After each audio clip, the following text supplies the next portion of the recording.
And it's so wrong. It's so. I mean, what do the Israelis have to do with dates? A date tree takes a long time to grow. Those date trees take a long time to grow. So you didn't plant those trees. Even if the dates are coming from Israel, so-called Israel, those trees were planted by Palestinians. That's Palestinian land planted by Palestinians who you drove out, and now you're selling their dates to the world. You know, and trying to trick people into thinking that they're from Palestinians. When you stole them from Palestinians and then selling them to the world, and the only way that anyone will buy them from you is if you tell them it's from Palestinians. You know, because we know why you have them in the first place, and you have to deny why you have them and why you're selling them to the world, because you stole them and you drove the people out of their land. Everyone knows that those dates aren't from you. You didn't. When's the last time an Israeli planted a date tree? I mean, come on. They don't even do agriculture anywhere in the world. Where do they do agriculture?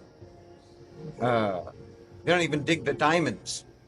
You know, they're in the diamond business. When's the last time they were in a diamond mine? The Palestinians in so-called what's now Israel, they planted those trees. You drove them out. You kept the trees, and then when you drove them out, they went to Gaza or they went to the West Bank and they planted more trees, and you burned those down. You won't let them have trees, but no one wants to buy from you. So you still have to tell people that those dates are from the Palestinians, because the fact is they're from Palestinians. Everyone knows that you don't bring anything out of the earth. But I mean, what do you think is going to happen? This is the thing that gets me: is what do you think is going to happen? Uh, what do you think is going to happen in the future to you because of what you're doing now? As Jews, you have enough experience in the world, and enough should have enough knowledge of your own history to know how the pendulum swings in history, and that justice is achieved over the course of time, over the course of, even if it's centuries, if it's decades, if it's centuries, if it's millennia, justice is achieved.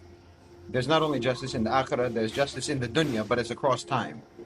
And you have experienced that, and you've witnessed that. So you know perfectly well that what you're doing to the Palestinians is going to be visited upon your children or your children's children or your great-grandchildren and so on. So whatever you're doing against the Palestinians now, you're actually doing against your own progeny. You're doing against your own successors in your bloodline. Because that's how justice actually works in the world, and you know that. So what do you think is going to happen when you're doing like what just like with the dates, what you've done? What do you think is going to happen? And what are you going to be able to say when it's done to you in the future? What's your excuse going to be? What's your rationale going to be? What's your justification? Why will anyone sympathize with you and your children and your great-grandchildren and whoever, your progeny in the future? Who will sympathize with you when we know your history? When we know what your great-grandparents did to the Palestinians or your whatever, your prior generations?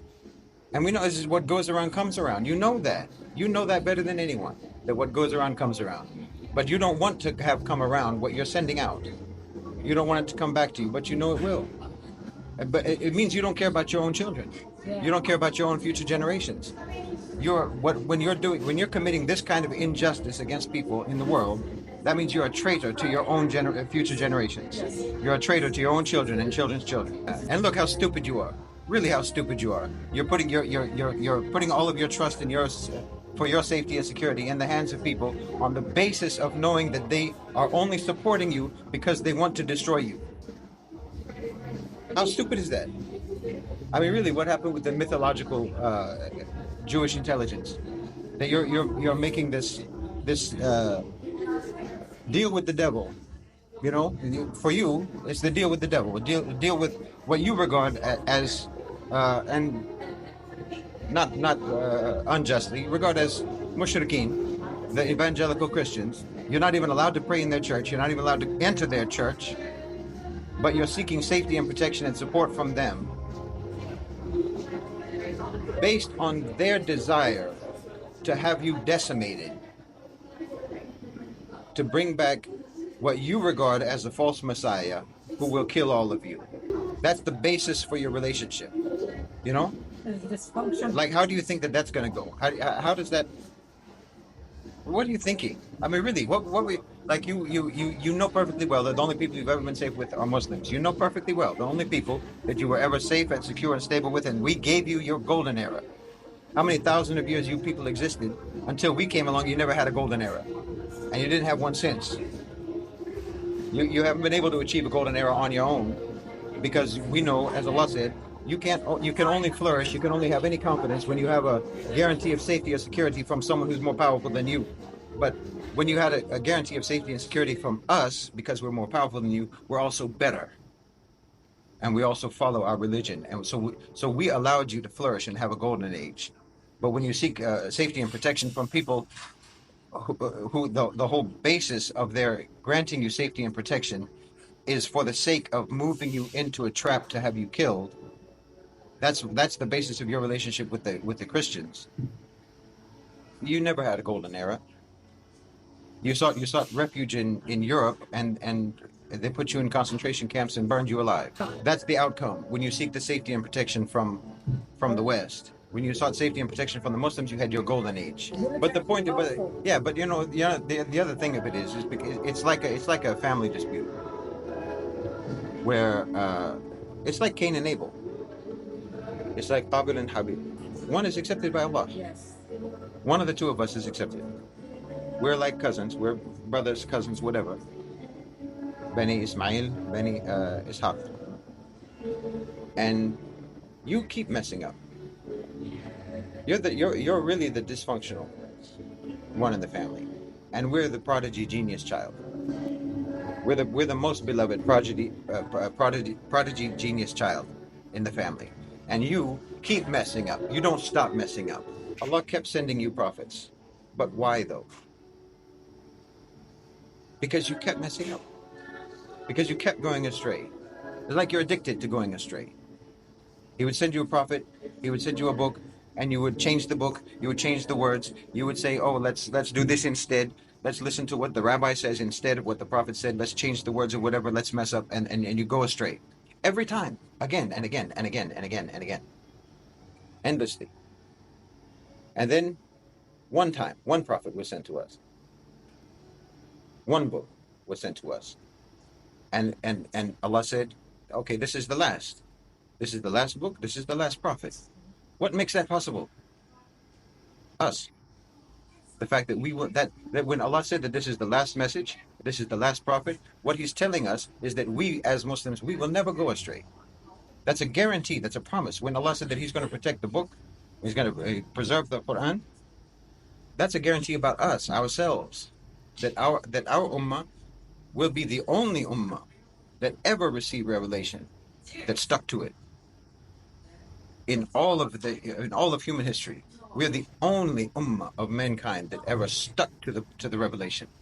We never dropped it, and we never will, and that's a guarantee from Allah. Because if He didn't say that this is the last one, then it would mean we could go astray.